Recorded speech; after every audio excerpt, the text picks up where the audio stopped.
இலங்கையில் அபிவிருத்தியையும் நல்லிணக்கத்தையும் ஏற்படுத்துவதே சர்வதேச நாடுகள் முன்னெடுக்கும் போலி பிரசாரங்களுக்கு அளிக்கக்கூடிய சிறந்த பதிலாகும் என ஜனாதிபதி மஹிந்த ராஜபக்ச தெரிவித்துள்ளார்.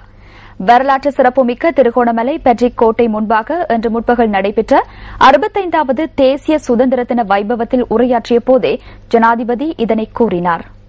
ஒளிமயமான தாய்நாடு வளமான நாளைய தினம் என்ற துணிப்பொருளிலே இந்த சுதந்திர தினத்தின் தலைவரை அவருடைய வருகையை எதிர்பார்க்கின்றோம். Many nations have tried and sometimes succeeded in bringing Mother Lanka under domination. சுதந்திர தின வைபவத்துக்கு அழைக்கப்பட்டிருந்த விருந்தினர்களின் வருகையை அடுத்து வைபவம் நடைபெற்ற வளாகத்துக்கு ஜனாதிபதி வருகை தந்தார். அதனைத் தொடர்ந்து தேசிய சுதந்திர தின வைபவம் ஆரம்பமானது.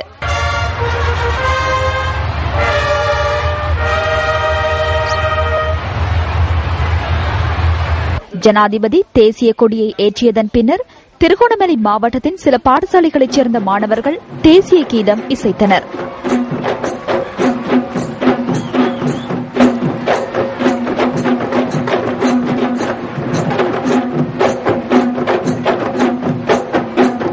பின்னர் ஜாயமங்கல பாடல்களும் இசைக்கப்பட்டன.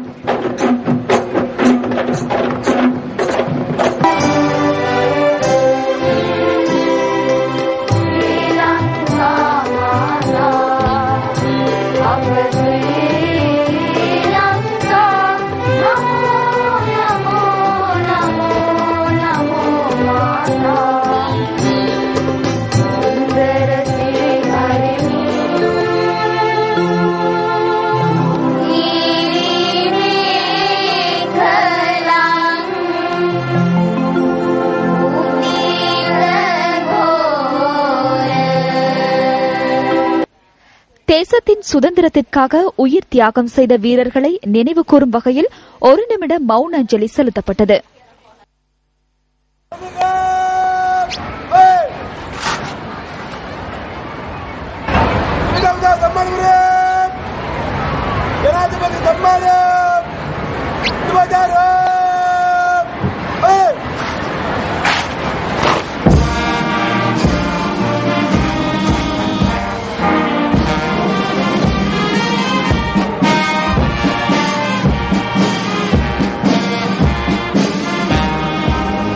பின்னர் 21 மரியாதை ஓட்டுகள் தீர்க்கப்பட்டன.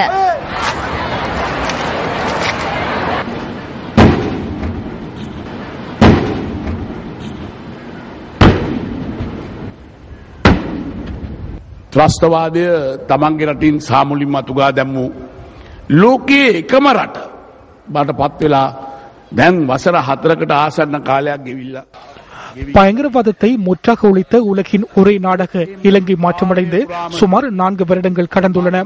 எனினும் அந்த காலம் முழுவதும் நமது தாய்நாட்டின் சுதந்திரத்திற்காகவும் சுயாதீனத்திற்காகவும் பல்வேறு சவால்களை எதிர்நோக்க வேண்டிய நிலை ஏற்பட்டது.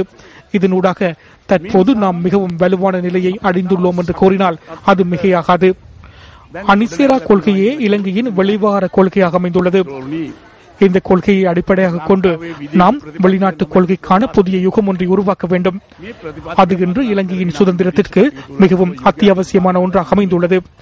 சர்வதேச நாடுகள் முன்னெடுக்கின்ற போலி பிரச்சாரங்களுக்கு இலங்கையின் அபிவிருத்தியும் நல்லிணக்கமும் சிறந்த பதிலாக அமையும். எவரேனும் கூறினாலோ அறிக்கைகளை கண்டாலோ ஊடகங்களில் செய்தி வெளியிடப்பட்டாலோ விமர்சனங்கள் எழுப்பப்பட்டாலோ மாத்திரம் எந்த ஒரு விடயத்தையும் நம்ப வேண்டாம். வந்து நிலைமையை கண்காணிக்குமாறு நாம் உலக மக்களுக்கு கூறுகின்றோம். நாம் எப்போதும் ஐக்கிய நாடுகளின் சாசனத்திற்கு மதிப்பளிக்கின்ற ஒரு நாடாகவே உள்ளோம். ஐக்கிய நாடுகள் சபையில் அங்கம் வகிக்கின்ற அனைத்து நாடுகளும் அதற்கு மதிப்பளிக்க வேண்டும் என்ற கடுமையான நிலைப்பாட்டில் நாம் உள்ளோம். நாம் சுதந்திரத்திற்காக செயலாற்ற துன்பங்களை அனுபவித்துள்ளோம். நாட்டில் உள்ள அனைத்து அரசியல் கட்சிகளும் இதனை புரிந்து கொள்ள வேண்டும். பெற்றுக்கொண்ட சுதந்திரத்தை பாதுகாக்க வேண்டிய பொறுப்பு அரசாங்கத்துக்கு மாத்திரமல்ல, எதிர்கட்சிகளுக்கும் உள்ளது. බලවත් වේවා දුබල වේවා එක්සත් ජාතීන්ගේ සංවිධානයේ ඉන්න ලෝක කොයි රටත් ඒට ගරු කළ යුතුයයි කියන දැඩි ස්ථාවරය අපි සිටිනවා. අපි නිදහස වෙනුවෙන් අප්‍රමාණ දුක් විඳපු රටක්. මේ රටේ සියලුම දේශපාලන පක්ෂ මේ බව වටහා ගන්න ඕන. වටහාගත යුතුයි. ආණ්ඩුවට විතරක් නෙවෙයි විපක්ෂයට අපි මේ දිනාගත් නිදහස ආරක්ෂා කිරීමේ වගකීම තියෙනවා. இதேவேளை சுதந்திர தின நிகழ்வில் ஜனாதிபதி மஹிந்த ராஜபக்ச தமிழிலும் உரையாற்றினார். மக்கள் ஒன்றாக வாழும் போது இன மதபேதம் எதுவும் இல்லை.